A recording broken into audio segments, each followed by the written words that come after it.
my god, hi. Yeah, so there I was, returning from our victory against Pompeii. I was with, the guys. Antony, Calpurnia, Portia, Decius, Cicero, Brutus, Cassius, Casca, some soothsayer. You know how soothsayers are. We were gonna watch Antony make his run through the city. He's good at it, I told my wife, Calpurnia, to let him touch her. In a normal, appropriate way, of course. It's good luck. And touching a runner can incur barrenness. I know, that's what I thought. Anyways, so then the soothsayer comes forward. And when they come forward, they're like, ooh, I'm gonna start saying something. He says, ooh, beware the Ides of March. Ooh. Of course I didn't believe him. You should see me now. Anyways, they wanted to make me king. Yeah, I know. It was all deserved, of course. And then later, Brutus and Cassius, the two of them, I swear, troubled together. They didn't want me to be king. Imagine. They said my constitution was feeble. I know, so what if I have seasonal allergies and I can't swim? Do I need those things to lead? No! Well, I think Cassius thinks too much. It was his worry that led him to such drastic measures. I prefer to avoid him all the same. He's so boring.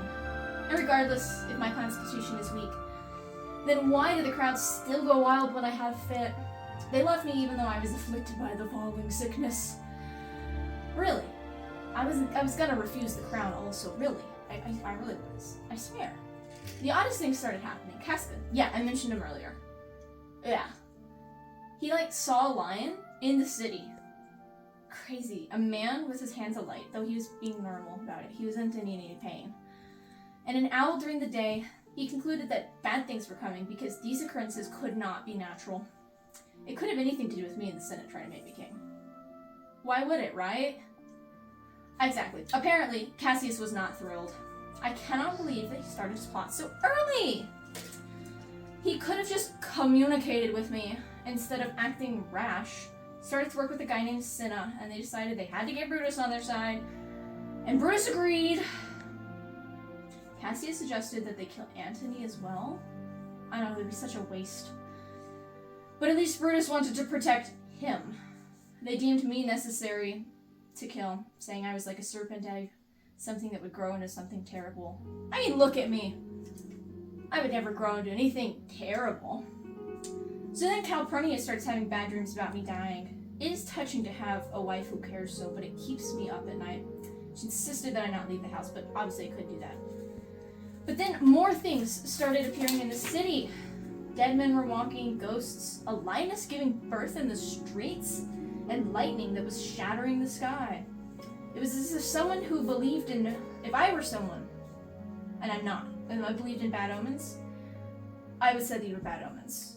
But I'm not that guy. It's too bad.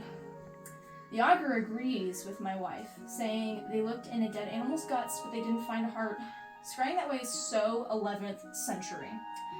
Alas, I sent Antony in my place, relenting to the preferences of my wife and the staff. Later on, I met the Senate and the other rebels, though I didn't know they were rebels at the time. Cassius was so worried about something, and I was concerned. I couldn't believe he was actually worried that I found out his plot. They wanted me to let one of the Senate's brothers back to Rome, but he was banished lawfully, so why would I? All of them, Brutus, Cassius, Casca, Decius, Metellus, Trebonius, Cona, Ligarius, Antony, even Antony. It was Metellus' brother, actually. They all kneeled in turn, begging for me to let his brother back. I was a constant as the North Star. They would have better luck moving Olympus itself. And then Casca stands up and stabs me. I know! What, to make it worse, they all stabbed me. I couldn't believe it. The last one was Brutus. How could Brutus stab me? What did I ever do to him? After I died, he goes on to say that he was doing me a favor, assuring that I wouldn't spend any time fearing for my life. By cutting it short, they decide they're gonna bathe their hands in my blood, ew, and walk through Rome proclaiming peace. A likely story. Antony comes in to find them standing over my body, saying that if he is also to die, he'd rather die now so that he's next to me. He's a really good guy, I know, I liked him a lot. Anyways, If I weren't brutally stabbed to death, I might have like cried a little bit about it. They tell Antony that they're full of pity. Maybe if they hadn't, stabbed me to death, they would have felt better. Antony asks me to forgive him for making peace with those who conspired against me. I suppose it's fine. After everyone leaves to take me for a funeral, Antony says to me alone, he wants pardon for being gentle to my conspirators. He's worried I'll haunt Rome wanting revenge. Maybe I will. Maybe I won't. My adopted son Octavius also walks in. You know Octavius. But Antony insists he flees, that Rome is not safe for him anymore. So they take my body to the forum, and Brutus speaks to the Romans. He says, I was great, but I was too ambitious. I know, right? Crazy. He loves me, but he loved Rome more and thought that I could become a tyrant. And you won't believe the next part. Get this. The Romans agreed. Brutus leaves, letting Antony make his speech. He tells the Romans that he wants them to remember that I refused the crown 3 times. That I wept for the poor. That I filled Rome's coffers. Yeah, Brutus was honorable, but I should be warned. He did bring out my will. Thank the gods, because that would bring people to their senses. In my will, get this, I left every man in Rome a sum of my money from my personal holdings. I said that I want my private gardens and parks to be open to the public for their pleasure, free cost to them. The crowd won't even let them finish. They sway back to my side and they rebel against my assassins. I know! Antony meets Octavius at his home, deciding who needs to live and die. Now that's more like it. Brutus waits outside the city with his soldiers. Cassius sends him a message, but Brutus feels that Cassius is more angry with him.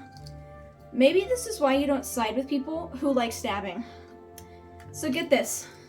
Cassius charges Brutus with taking bribes, even though they both took bribes from time to time. Brutus says that Cassius is becoming corrupt in the same way that they thought I'd become corrupt. They fight and fight, they can't be ignoble, but Brutus has to borrow money from Cassius. Cassius wouldn't refuse, but the messenger had said it wrong. Cassius accuses Brutus of not loving him anymore.